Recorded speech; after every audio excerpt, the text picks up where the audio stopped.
After trying the RWS Hobby and the RWS Gecko backwards, I thought I'd try the heavier pellet, the Supermag. Still a flathead, the same, and the skirt flares out when you fire it backwards, just like the other two, and much increased diameter there compared to the head. Nice little trumpet shape, rather a strange shape for it to go into.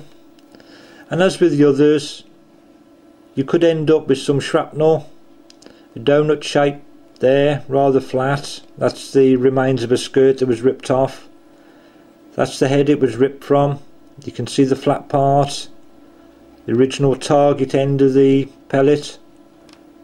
And when you flip it over, if it will play games, there we are. When you flip it over, you can see a slight dimple you get from the inside. This one, almost on the verge of having the skirt ripped off. You can see what it looks like compared to the ones that look more like a trumpet.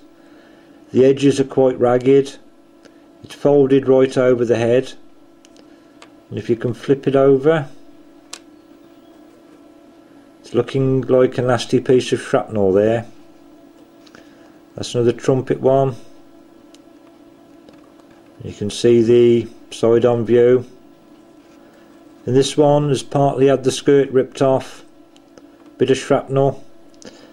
And if you do end up with these small heads, there's not much damage they can carry on doing, not compared to these larger ones or the trumpet shaped ones.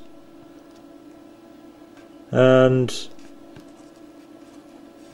it's a bit of a gamble what will happen if you aimed at a rat or some other close target vermin, whether you'd end up with a trumpet, a large cornflake, or a small piece of shrapnel like that. But for me, a little bit of fun experimenting, and as this was a heavier pellet than the other two flatheads, perhaps this is more suitable for short range, for the vermins and for the pests.